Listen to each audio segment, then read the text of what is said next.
London, 1876. The fog rolled over the city streets like a grey shroud, swallowing the lamps that glowed faintly through soot-stained air. The sound of carriage wheels clattered across cobblestones, mingling with the cries of street vendors and the laughter of children chasing one another through alleys where the smell of coal smoke and horse manure lingered. The Victorian age was an age of contradictions. The wealthy strolled in velvet gowns and polished boots down Regent Street, while a few miles away families starved in East End slums.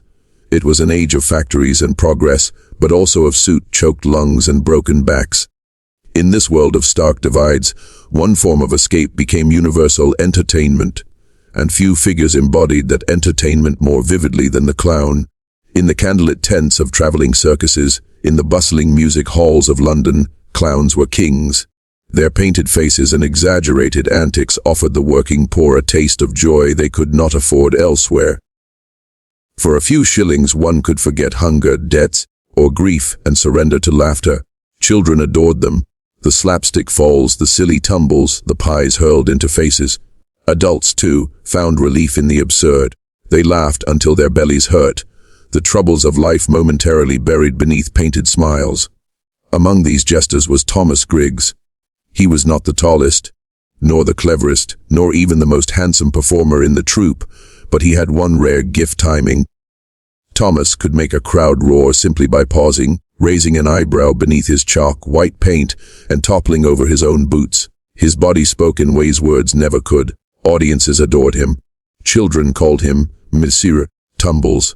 To them he was the clown who could trip over an invisible stone, roll across the ring, and spring up with an exaggerated grin as though the entire fall had been deliberate. Behind his painted red smile and bulbous nose, Thomas looked like the very embodiment of laughter. But masks have a way of hiding what lies beneath. Thomas was 34 that year, though he looked older. Years of paint, grease, and hardship had carved wrinkles into his skin. His hair, once a thick black mane, had thinned, and when he scrubbed away the makeup each night, he found a stranger in the mirror, tired eyes, lined cheeks, and lips that barely remembered how to smile without paint.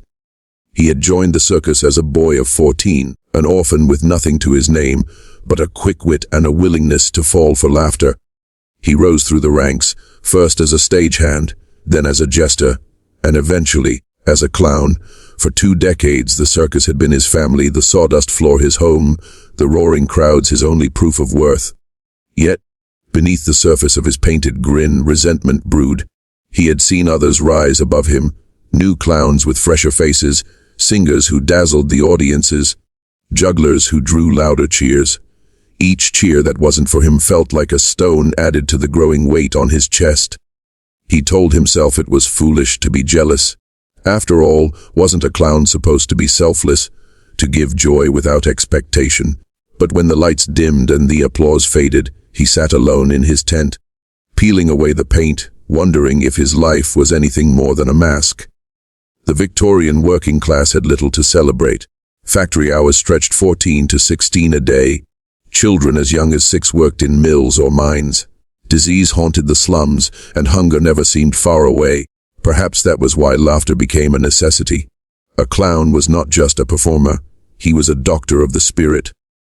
For pennies he could mend hearts weary from toil. For the poor, laughter was a kind of rebellion, a way of saying, wit may be beaten, but we are not broken. And Thomas knew this. Every time he slipped on his oversized shoes and painted his smile, he carried the burden of being that doctor. When he stepped into the sawdust ring, he could feel the hope of hundreds staring back at him. For a moment, he mattered. But the problem with hope is that it fades quickly. Applause ends, crowds leave, and the clown, still painted in cheer, must face his own emptiness. It was in this fragile state of spirit that Thomas met Edwin Harrington, the newcomer to the troupe. Edwin was younger by a decade, with a voice that could charm a room and a presence that lit up the tent even before he performed. His clown makeup was brighter, his tricks more daring, his humor sharper. Where Thomas relied on slow timing and slapstick, Edwin dazzled with energy and wit. Audiences adored him almost instantly. To Thomas, the laughter that once belonged to him now belonged to Edwin. Children stopped calling for Mr. Tumbles. and began shouting Edwin's stage name, Happy Jack. The sound of it gnawed at Thomas like rats at bread. But in these early months, Thomas hid his bitterness. He smiled, congratulated Edwin, and even shared tips about performance timing. Yet deep inside, a storm gathered. Every laugh for Edwin felt like a laugh stolen from him. After each performance, Thomas returned to his tent, stripped away the paint, and stared at himself in the cracked mirror. The man who looked back was not the adored Mr. Tumbles, but a weary, aging clown overshadowed by youth. He often asked himself, am I anything without the mask? The truth terrified him. Without the painted smile, he was invisible, forgotten, a man whose life had been spent falling down for laughter, only to find himself unable to stand when the act was over. And so he clung harder to the mask, even as it suffocated him. The Victorian circus thrived on illusions, illusions of grandeur, of magic, of endless laughter. But illusions can shatter. The story of Thomas Griggs and Edwin Harrington would one day be written in newspapers, whispered in taverns, and retold as a cautionary tale. But in 1876, as the crowds roared and clowns danced beneath the striped canvas, no one knew what storm was coming. No one saw how laughter would soon curdle into horror. No one imagined how a painted smile could conceal a murderous heart, and no one believed that the age of masks, meant to bring joy, would end in blood. The age of laughter and masks was more than entertainment. It was survival. The people needed laughter to endure their suffering. Clowns like Thomas gave them that escape. But the price was heavy, the erasure of the self behind the mask. It was a fragile balance, one man giving joy while silently drowning in bitterness, and as jealousy took root in his heart, the stage was set for comedy to twist into tragedy. 1876 would not just be remembered as another year of Victorian progress, it would be remembered as the year when comedy turned to murder. By the summer of 1876, the Leeds Grand Travelling Circus had begun its yearly circuit through the industrial towns of northern England. The show brought a kind of magic to weary working people. Tumblers leapt like firecrackers, jugglers dazzled, strongmen lifted horses, and clowns stitched the whole performance together with laughter. It was during this season that Edwin Harrington first appeared. He was not yet 25, tall and broad-shouldered, with a pair of blue eyes that sparkled even when painted over with chalk. Where Thomas Griggs had spent 2 decades refining every stumble and pratfall, Edwin seemed to carry comedy as if it were sewn into his very skin. He laughed with his whole body, danced as though his limbs were springs, and his jokes, though simple, struck like lightning. When Edwin auditioned, the circus master, Mr. Aldous Pennington, clapped so loudly that dust shook from the rafters of the rehearsal tent. "He'll be the future," Pennington declared. "Mark my words. The people love a fresh face." Thomas stood in the shadows, clapping politely, his painted smile wider than his true one. Inside, something twisted. Imperfoility shifted with alarming speed. For years, children had screamed for Mr. Tumbles, Thomas's clown persona. His clumsy falls, his squeaky shoes, his exaggerated bow had been the highlight of many shows. But now, little voices in the audience called for Happy Jack, Edwin's chosen stage name. Happy Jack wore a dazzling patchwork costume of bright yellows and blues, while Mr. Tumbles' red and white stripes suddenly looked faded, worn like a relic from another age. When Edwin entered the ring, juggling while skipping rope, the tent erupted. The applause was thunderous, the cheers wild. When Thomas followed, tumbling and groaning in his well-practiced way, the laughter was polite, affectionate, yes, but dimmer, as though he were a favorite uncle being overshadowed by a dashing young cousin. It was subtle at first, but Thomas felt the change like a cold draft creeping into his bones. The circus tent was bright and glittering to those outside, but behind the canvas, the truth was harsher. Performers were not stars but laborers, sweating under gaslight, scraping for wages. Makeup was washed off in cold water from rusty pails. Costumes were patched again and again until they smelled of mildew and grease. Here, in this dim backstage world, the rivalry sharpened. Edwin's laughter carried from tent to tent, as though he had no weight upon him. He shared jokes with the acrobats, helped the strongman carry his weights, and even played music for the dancing girls with a borrowed fiddle. He was loved not only by the audience but by the troupe itself. Thomas, by contrast, had grown quiet, almost bitter. Where once he had been a fatherly figure to younger performers, offering advice and encouragement, he now withdrew. He ate alone, he cleaned his own costume in silence. His words grew short-clipped, edged with irritation. But envy rarely stays silent for long. It began innocently, or so Thomas told himself. During rehearsal one morning, Edwin prepared for his juggling act with wooden pins. Thomas, passing by, subtly loosened one of the pin's ends. When Edwin tossed it into the air, the head flew off, clattering across the sawdust floor and sending the acrobats into peals of laughter. "Seems you've got a trick pin there!" Thomas chuckled, pretending surprise. The troupe laughed, and Edwin laughed along, though his eyes flickered with suspicion. Another evening, Edwin's boots, polished and ready, went missing, replaced with a pair 2 sizes too small. Edwin performed anyway, wincing through the pain, but the crowd never knew. When the troupe returned backstage, Edwin found his boots tossed carelessly behind Thomas's stool. Each prank was deniable, each small enough to pass as accident or coincidence. But Edwin began to sense the hand behind them. One evening after a performance in York, Edwin approached Thomas. The two men stood in the dim lamplight outside the tent, the smell of sawdust and sweat heavy in the air. "You don't like me, do you?" Edwin asked quietly, wiping grease paint from his cheeks. Thomas forced a laugh. "What makes you say that? You're the star of the show, lad. Everyone adores you." "That's the trouble, isn't it?" Edwin pressed. "You think I've come to take your place?" Thomas's painted grin faltered. His real lips pressed tight. "You misunderstand. I've given 20 years to this troupe. I've earned my place. You've only just arrived." Edwin's tone softened. "Then perhaps we can work together. The show is big enough for both of us." But Thomas turned away without answering, disappearing into his tent. The words Edwin offered, words of peace, bounced off the walls of resentment already built within Thomas's heart. If Thomas needed confirmation of his fears, it came a week later in a letter pinned to the notice board. Beginning August 1st. The letter read, "Edwin Harrington, known as Happy Jack, will assume the lead clown role for the central act of our performances." The troupe congratulated Edwin with pats on the back and toasts of cheap gin. Laughter filled the air, but Thomas heard nothing but the pounding of blood in his ears. Lead clown. The role Thomas had waited for, worked for, dreamed of, taken by a man 10 years younger, after only months in the troupe. That night, in his tent, Thomas peeled the white grease paint from his face until his skin burned raw. He stared into the cracked mirror, whispering to himself, "They've forgotten you. You're nothing but a shadow now." Jealousy, once a seed, had now become a weed strangling every thought. In rehearsals, Thomas became disruptive, criticizing Edwin's timing, mocking his jokes. He tripped Edwin, accidentally, during a gag, spilling him face first into sawdust. The troupe laughed, but Edwin's jaw clenched. Worse, Thomas began speaking ill of Edwin to others. "He's too reckless," he muttered to the acrobats. "One day his stunts will end in disaster." To the circus master he complained, "The boy's a show-off. He doesn't understand the soul of clowning."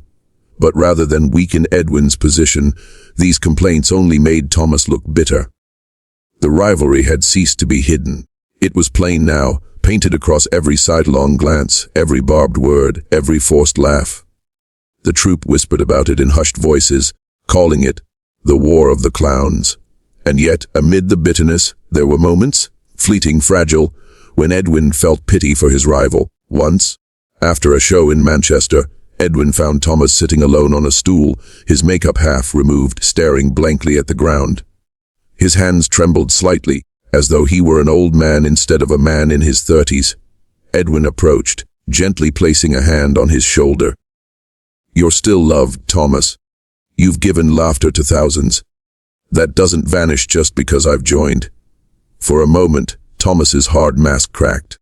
His eyes glistened with something like sorrow. But then he shrugged off Edwin's hand, muttering, "Save your pity.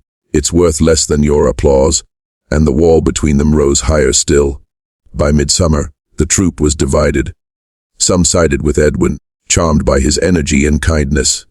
Others remained loyal to Thomas, remembering his years of service and his steady presence. But the audience, the true judge, had made its decision. Night after night, the cheers for Happy Jack drowned out those for Mr. Tumbles. The spotlight, once shared, now belonged almost entirely to Edwin. For Thomas, every performance became torture. The very laughter he had once craved now felt like betrayal. Behind his painted grin, his teeth ground together in fury, and with each show the thought pressed harder in his mind. If Edwin were gone, the laughter would return to me.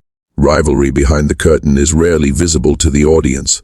To them, the clowns danced together, falling and tumbling, making faces, drawing roars of delight. They saw comedy. They did not see the hatred burning beneath. But the troupe saw it. They whispered about it at night, wondering how long the tension could last. Some laughed it off, calling it clownish drama. Others, more observant, felt the chill of danger in the air. For rivalry, when fed by envy, does not remain rivalry. It curdles into malice, and malice unchecked always seeks a stage of its own. 1876 was only half spent. The curtain had not yet fallen, and already the seeds of tragedy were sown in the shadows. By the late summer of 1876, the circus tents still filled with laughter every night. But the laughter had changed. To the audience, the change was subtle, a misplaced stumble here, a joke that cut sharper than usual, a pratfall that seemed just a bit too violent. But for those behind the canvas walls, the change was unmistakable. Thomas Griggs, once the troupe's beloved clown, had grown dangerous. His rivalry with Edwin Harrington, the bright young star known as Happy Jack, no longer simmered quietly in whispers. It had begun to spill onto the stage.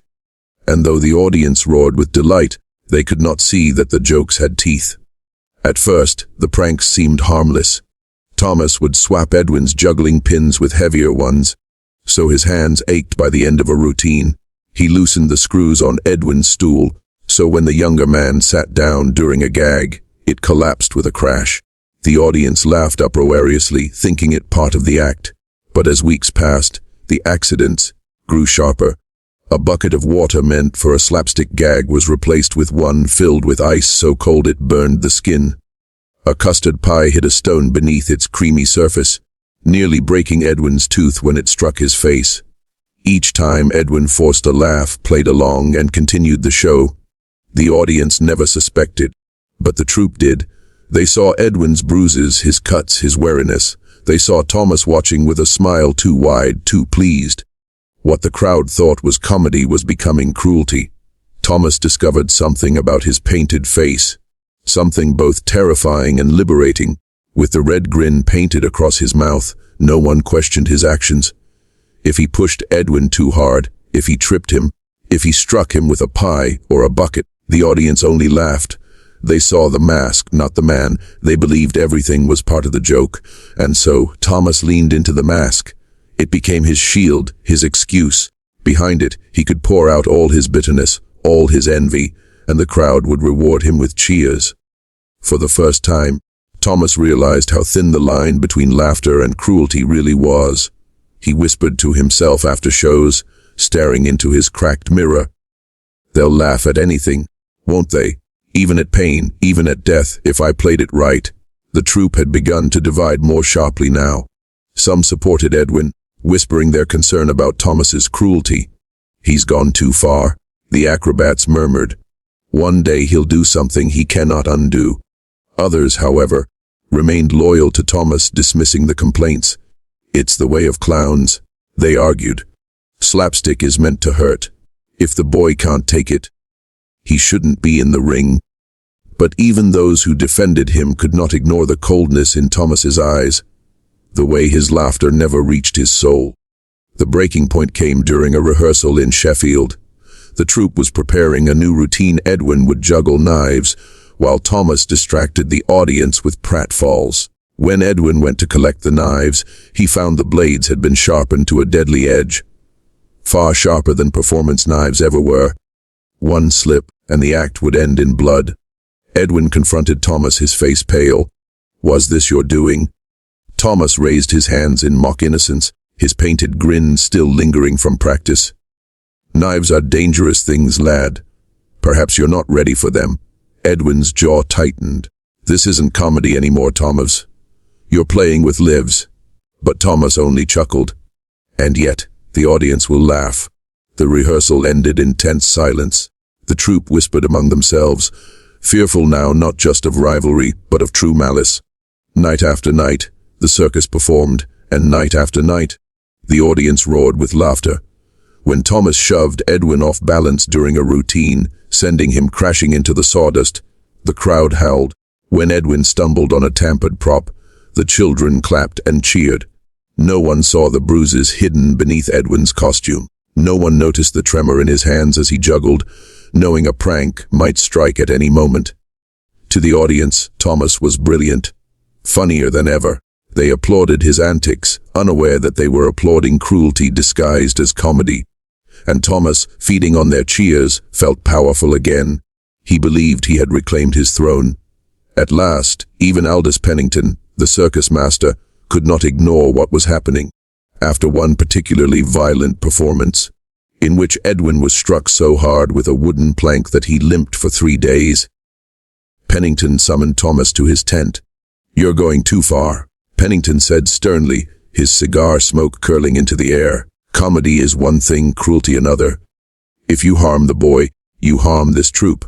Thomas's smile faltered. "You think I'm cruel? I give the people what they want. They laugh, don't they? They laugh because they don't know the truth." Pennington snapped. "But I do, and so does the troupe. Mark me, Thomas. One more stunt, and you'll be out." Thomas left the tent without a word, but his hands trembled with rage. Out, after 20 years of service, cast aside like a broken prop while Edwin basked in glory. The thought seared him, and with it came a darker whisper. If Edwin were gone, you would never be out. You would be irreplaceable again. The final descent was swift. Thomas no longer cared to disguise his malice as pranks. He struck Edwin harder, pushed him further, tripped him more violently, and each time the audience roared. Their laughter was intoxicating, drowning out Pennington's warnings, silencing the whispers of doubt. The mask had consumed him. He was no longer Thomas Griggs, a man who once lived to bring joy. He had become Mr. Tumbles, not the clown of laughter, but the clown of cruelty. And in the dark corners of his mind, another thought took root. Why stop at bruises? Why stop at pain? The line between comedy and tragedy had blurred. Soon, it would vanish altogether. One night, alone in his tent, Thomas sat before his cracked mirror, staring at his painted reflection. "You were meant to be forgotten," he whispered to himself. "They gave your place to him, but you've taken it back. They laugh louder for you now." He dipped his brush into the red paint, drawing a grin wider and wider across his cheeks until it looked grotesque. "They'll laugh until the end, even if the end is blood." For the first time, he did not flinch at the thought. Instead, he smiled, a smile that belonged not to comedy, but to murder. The troupe sensed it. The acrobats spoke in hushed voices, saying Thomas had gone mad. The dancers avoided him backstage, shrinking from his painted grin. Even Pennington, though furious, hesitated to dismiss him. For Thomas still drew crowds, and the circus could not afford to lose its laughter. Only Edwin faced him directly. "If you keep this up, Thomas," he said one night, "someone will die." Thomas looked at him for a long moment, his eyes cold behind the paint. "Perhaps," he said softly, "but the audience will still laugh." And so, comedy turned dark. What had once been slapstick joy became cruelty. What had once been rivalry became malice. The mask of the clown meant to bring joy had become a weapon, a shield behind which hatred thrived. The audience never saw it. They laughed, cheered, clapped, blind to the danger unfolding before them. But the troupe saw, and they feared. For they knew that Thomas Griggs was no longer a clown. He was something else now, something dangerous, and soon laughter itself would become a witness to murder. It was the 18th of July, 1876. The circus had pitched its great striped tent on the outskirts of Leeds, a city blackened with smoke from its factories. By evening, the streets thrummed with life as families poured toward the glowing lights of the circus grounds. Children tugged at their parents' sleeves, eager for the marvels promised. Lions in cages, fire eaters, acrobats, and, most of all, the clowns. Inside the tent, gas lamps burned warm and golden, their flames flickering against the heavy canvas. The air was thick with the smells of sawdust, sweat, and roasted peanuts. The seats filled until there was barely space to breathe. Behind the curtain, the performers readied themselves. Acrobats stretched. The strongman chalked his hands. The tightrope walker adjusted her balance pole, and in the dim corner of the tent, Thomas Griggs painted his face. He drew the familiar red grin across his mouth, but tonight he extended it wider, almost grotesque. His eyes stared hollow into the cracked mirror as he whispered, "Tonight they'll remember me." The central act of the night was Edwin Harrington's. The daring walk across the high rope while juggling wooden pins. It had become the highlight of the show, the act everyone came to see. But what the audience did not know, what even Edwin himself did not know, was that Thomas had been there hours earlier, crouched in the shadows of the tent with a knife. With steady hands, he had sliced into the thick hemp rope at its weakest point, fraying it just enough to hold until weight pressed it. He had tested it with his palm, watching strands pull loose. Not so much that anyone would see, not so much that it would break immediately, but enough that the rope would betray Edwin when he was halfway across. The cut was hidden by the sawdust dusted over the rope and by the shadows high above the audience's line of sight. Now, as the hour drew near, Thomas's heart pounded, not with fear, but with anticipation. The circus began in a whirl of color. Horses galloped in circles, acrobats spun through the air. The strongmen bent iron bars until they snapped. The audience cheered, clapping in time with the band. Then came the clowns' first act, Thomas and Edwin together, tumbling, jesting, throwing pies. To the audience it was pure hilarity. Mr. Tumbles tripping over Happy Jack, the two spraying each other with water, their oversized shoes squeaking across the sawdust floor. But behind the painted smiles, Edwin kept his eyes sharp, alert, wary of Thomas's tricks. He had seen enough accidents in recent weeks to know danger lurked. Thomas, meanwhile, laughed louder than ever, playing his part with manic energy. Every fall, every shove, every slap seemed charged with something darker. The audience roared, blind to the hatred simmering behind the mask. And then came the main event. The ringmaster announced it with grand flourish. "Ladies and gentlemen, prepare your eyes for the marvel of the century." The daring, the dazzling, the death-defying feat of Happy Jack, our fearless clown who will walk the tightrope while juggling before your very eyes. The band struck up a triumphant march. A drumroll rolled like thunder. Edwin stepped forward, bowing with exaggerated grace. Children screamed his name. Women clutched their hands to their chests in anticipation. He climbed the ladder slowly, juggling pins tucked under his arm, his painted smile fixed but his heart heavy. He knew Thomas was watching. He felt the weight of unseen eyes. Down below, Thomas lingered near the ladder, his own smile stretched unnaturally wide, his hands clasped tightly behind his back. He whispered under the roar of the crowd, "Go on, Jack, walk it. Let them laugh one last time." Edwin reached the rope. Gaslight gleamed on the polished wood of the juggling pins in his hands. The drum roll ceased. A hush fell over the crowd.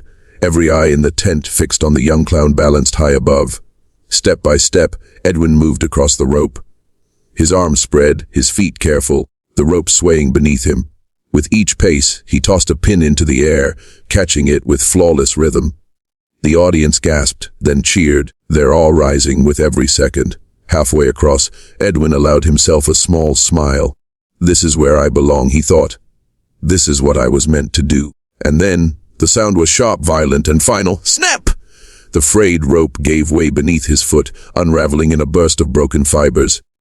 For a split second, Edwin hung suspended in the gaslit air, his body twisted, his pins scattering like sparks. Then he fell, the audience screamed as one. The band halted mid-note. Edwin struck the sawdust floor with a sickening thud. The pins rolled silently to a stop around his still body. For a heartbeat, the tent was frozen in silence.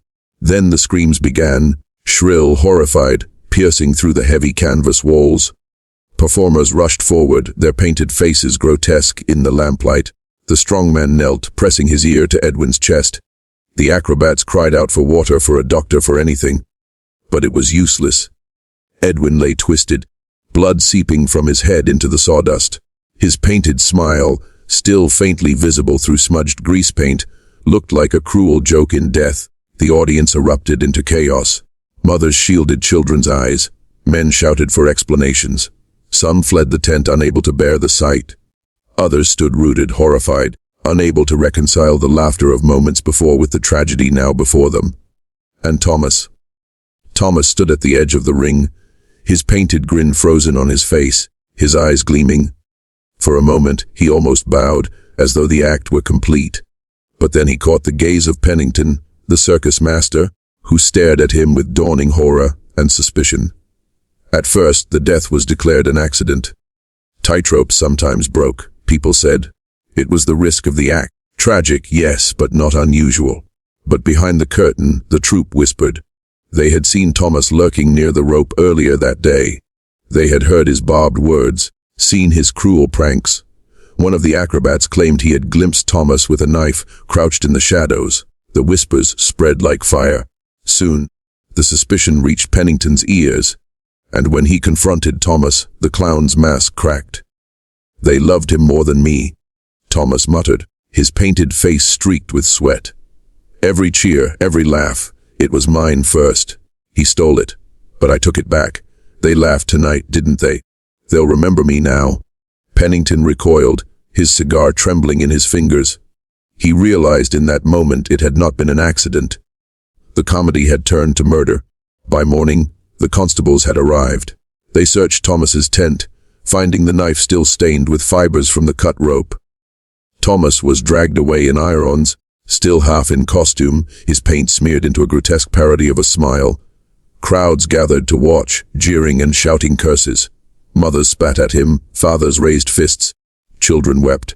The man who had once brought joy to thousands now brought only revulsion.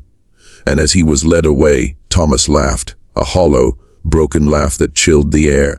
The circus tried to recover. The tent reopened weeks later with new acts, new performers, new clowns. But the shadow of that night never lifted. Parents whispered to children, "Clowns are not always what they seem." Audiences flinched when laughter turned too violent, when a pratfall seemed too real. For the troupe, the memory was seared forever. The sound of the rope snapping haunted their dreams. The sight of Edwin's painted smile in death lingered behind their eyelids. The night that should have been filled with joy became the night they realized laughter can kill. The fatal performance was more than a tragedy. It was the death of innocence. The night when the mask of comedy slipped and revealed the darkness beneath. For Thomas, it was the culmination of envy unchecked, pride unbroken, hatred unmasked. For Edwin, it was the cruel price of brilliance overshadowed by jealousy. For the audience, it was a lesson they would never forget, that even in the brightest laughter, darkness can hide. 1876 would forever remember the night the clown's smile became a weapon. The night comedy turned to murder. Dawn broke gray and heavy over Leeds the day after Edwin Harrington's fall. The circus tent stood silent, the colorful stripes dull beneath a sky that promised rain. The laughter of the night before had vanished, replaced by whispers, grief, and suspicion. The sawdust ring still bore its stain, a dark patch where Edwin's blood had seeped into the ground. Workers avoided it, stepping wide as though the very earth carried a curse. The circus master, Aldous Pennington, sat in his carriage with his head in his hands, puffing cigar after cigar until his lungs burned. He knew what the newspapers would say: tragedy at the circus. Young star killed in fall. And he knew people would come, not to laugh, but to stare, to gawk at death. Yet, beneath grief and shock, a question began to stir among the troupe. Was it truly an accident? The performers gathered in a small circle behind the canvas walls. The acrobats, the strongmen, the dancers all spoke in hushed voices. "I saw him near the rope," whispered Lottie, one of the tumblers, her voice trembling, hours before the show. "Knife in his hand. It must have been Thomas," another said. "He's hated Edwin from the start. We all saw it." The strongman, Isaac, shook his head gravely. "I've known Thomas 20 years. He was bitter, yes, but murder. That's not the man I remember." Yet even Isaac's words rang hollow. They all remembered the cruel pranks, the way Thomas's laughter had grown sharp, cutting, unnatural. They remembered Edwin's warnings. "If you keep this up, Someone will die, and now someone had. Aldous Pennington had long tolerated Thomas's antics for the sake of business. Crowds adored Mr. Tumbles, and a circus without laughter was no circus at all. But as he sat in his carriage, replaying every warning he had ignored, every bruise Edwin had hidden, a cold certainty settled in his chest. He called Thomas into his tent. Thomas entered, still half in costume from the night before, his paint smeared, his wig askew. He looked less like a clown and more like a specter. "Sit," Pennington ordered, his voice low. Thomas obeyed, folding his hands calmly in his lap. "Tell me truthfully," Pennington said, leaning forward. "Did you touch that rope?" Thomas's eyes flicked upward, just briefly, then settled back into a smile. "Accidents happen, Aldous. Tightropes snap. It's the nature of danger. The audience loves it." Pennington's hand trembled as he slammed his cigar onto the table. "Don't play games with me, Griggs. A man is dead. That boy is dead because of you." For the first time, Thomas's painted smile cracked. His lips twitched, his eyes darkened. "They loved him more than me," he whispered. "Every laugh, every cheer, stolen from me. But not last night. Last night, they laughed for me again. They'll remember me now." Pennington recoiled as though struck. There was no denial, no remorse, only a twisted pride. He knew in that moment the truth. The clown had murdered his rival. Word spread quickly among the troupe. He confessed to Pennington. They whispered. Hay admitted it. The atmosphere of the circus shifted from grief to horror. Some wept openly, others spat curses when Thomas passed. No one would sit near him at meals. His tent, once filled with chatter and laughter, now stood isolated at the edge of the camp like a disease no one dared approach. But whispers alone would not satisfy the law. Leads demanded answers. By mid-morning, the town constables arrived. They were stern men in dark coats, their boots heavy on the mud as they entered the circus grounds. Pennington led them to the scene, his voice shaking as he recounted the events. The rope was examined. The frayed ends told the truth more clearly than words. The fibers had been cut cleanly, not worn through with use. Deliberate. One constable muttered, holding up the rope for all to see. No question of it. They searched Thomas's tent. Beneath his trunk of costumes and props, they found the knife. Its blade still marked with strands of hemp. The evidence was undeniable. When they entered to arrest him, Thomas did not resist. He sat on his stool, staring into the cracked mirror, painting his grin wider and wider with trembling hands. "You're under arrest for the murder of Edwin Harrington," the constable declared. Thomas rose slowly, still staring at his painted reflection. "Murder," he echoed softly. No, it was only comedy. But his laugh, hollow and broken, chilled every ear in the tent. News traveled fast in Victorian England. By the next day, broadsheets carried the headline "T-L-I-N-L-E-D-S C-L-O-N W-K-L-O-S fellow P-R-F-R-M-E-R." The story spread like wildfire. Crowds that once adored Mr. Tumbles now gathered outside the constabulary, shouting curses, hurling rotten vegetables. Children who had once laughed at his pratfalls now cried in fear at the very mention of clowns. Mothers whispered warnings, "Beware the painted smile." Fathers swore they would never let their children near a circus again. The circus world trembled. If laughter could conceal murder, what else might be hiding behind the masks? At the station, Thomas was questioned for hours. The constables pressed him for details. When had he cut the rope? Why had he done it? Did anyone help him? At first, Thomas refused to speak. He sat with his hands folded, staring at the wall. Only when they stripped the paint from his face, leaving him bare and exposed, did he begin to unravel. "They forgot me," he said finally, his voice thin and trembling. 20 years I gave them. 20 years of falling, of bruises, of being their fool. And then he came, young, handsome, adored, and I was nothing. Invisible. One constable leaned forward. "So you killed him?" Thomas's lips curled into a strange smile. "No. I gave them something they'd never forget. They wanted danger, didn't they? They wanted a thrill. They laughed as he fell. They'll remember me forever." His words chilled the room. It was not remorse they heard, but justification. The mind of a man who believed cruelty could be comedy. One by one, members of the troupe were brought in to testify. Lottie described seeing Thomas near the rope with a knife. The acrobat spoke of the pranks, the sabotage, the sharpened knives.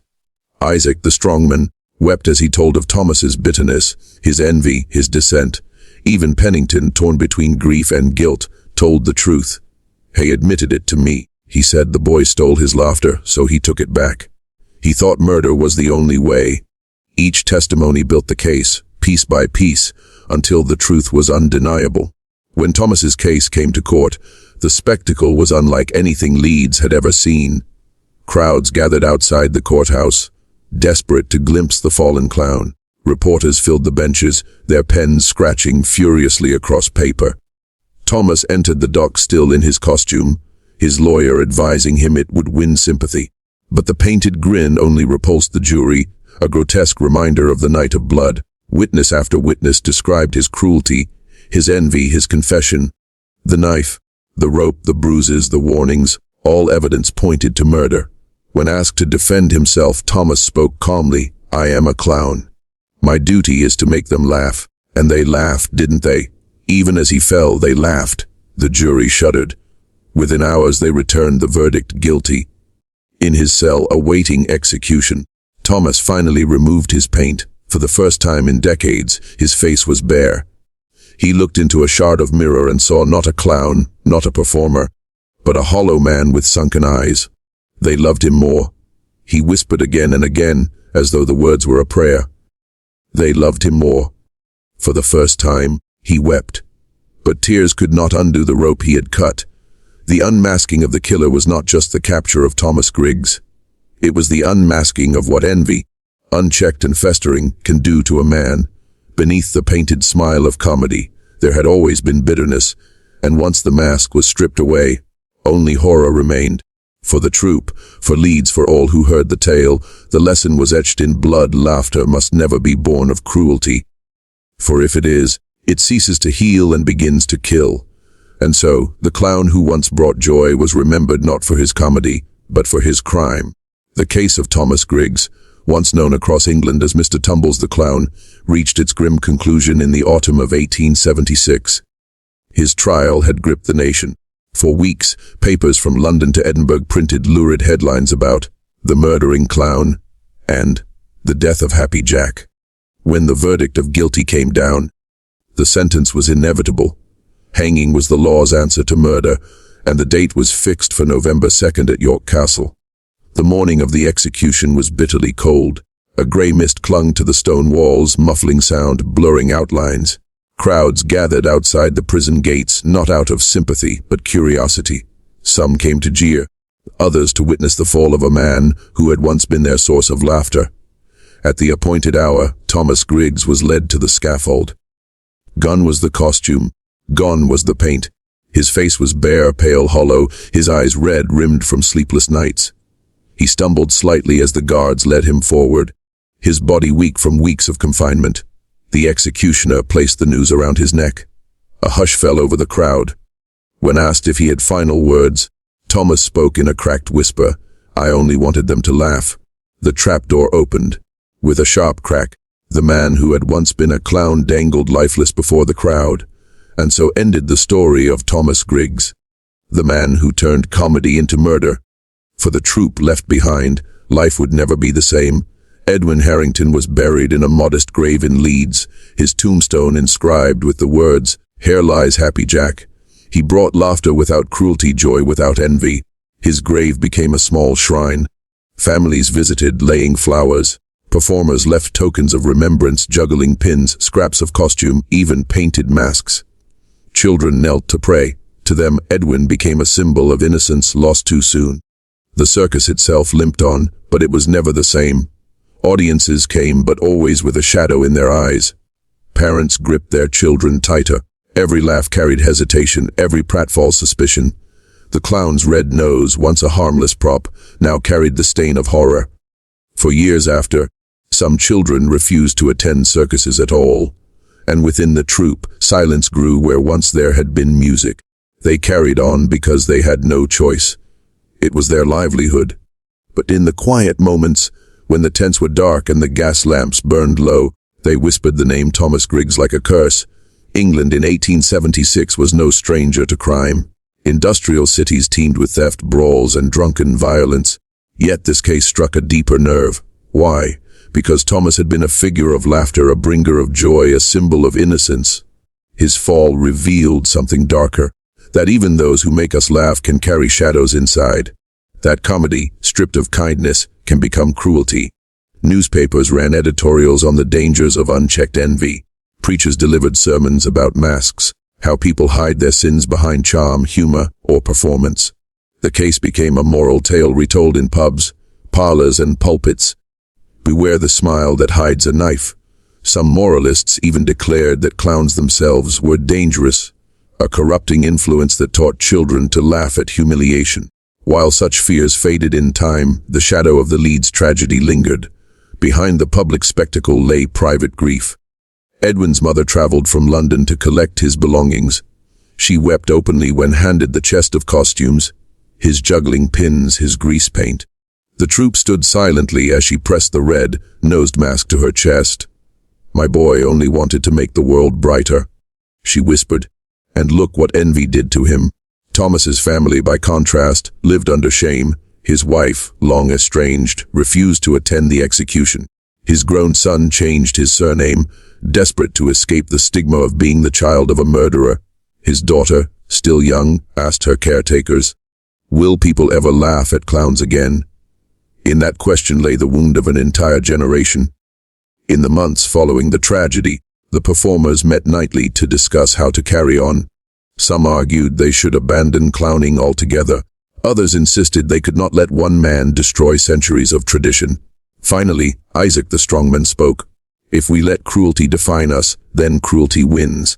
We must show them that laughter can still be pure." And so, the troupe made a vow never again would cruelty be their source of comedy. No pranks meant to wound, no tricks meant to humiliate. Every gag would aim to lift spirits, not crush them. It was not an easy promise, but it became their lasting tribute to Edwin. His death, though senseless, gave birth to a new ethic in their art. Comedy must never come at the cost of kindness. Over time, the tale of Thomas Griggs and Edwin Harrington evolved into folklore. In some towns, mothers warned children, "Don't laugh at another's pain, or you'll end up like the murdering clown." In others, traveling clowns carried a single black stripe painted across their white faces, a silent memorial to Happy Jack. Historians later noted that 1876 marked a turning point in English clowning. Gone was the cruel slapstick that mocked the weak. In its place grew a gentler form of humor, still silly, still chaotic, but kinder at its core. And so Edwin lived on, not in body but in spirit. His joy became a seed, planted in sorrow that grew into something enduring. Now, nearly 150 years later, the story still speaks, not because of the horror of murder, but because of the lesson it leaves behind. Thomas Griggs is a warning. Envy, left to fester, corrodes the soul.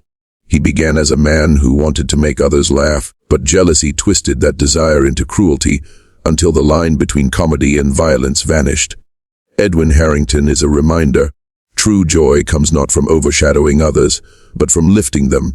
His comedy was gentle, his laughter kind, his spirit untainted. He reminds us that we do not need cruelty to be remembered. The audience, too, teaches us something.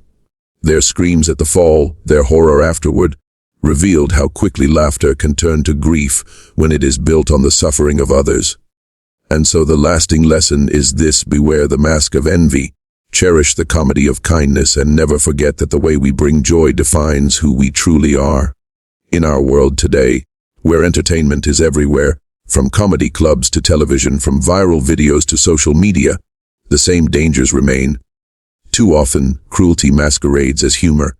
People laugh at another's embarrassment, mock another's pain, delight in another's downfall. Just as Thomas believed humiliation was comedy, so too do many forget that laughter at another's expense is poison in disguise. But Edwin's legacy endures in every comedian, every clown, every storyteller who chooses kindness over cruelty. His story calls to us across the centuries: bring joy without harm. Create laughter without scars. Use your gift not to overshadow but to uplift. Imagine the circus tent in Leeds years later. The sawdust ring is swept clean, the rope replaced, the laughter of children echoing once again. In the center of the tent stands a new clown. His face is painted bright, but on his cheek is a single black tear, A quiet memorial. He tumbles, he trips, he juggles, and the children roar with laughter. But this laughter is different. It carries no edge, no cruelty. It is light, free, pure. Somewhere in the hush of the crowd, one might almost hear a voice, "Happy Jack lives on." The story of Thomas Griggs and Edwin Harrington is not merely a Victorian tragedy. It is a mirror held up to every age, a reminder that masks cannot hide the truth forever, that envy destroys, and that laughter must never come at the cost of another's soul. The lasting lesson is simple, eternal, and powerful. Let your joy never wound. Let your comedy never kill.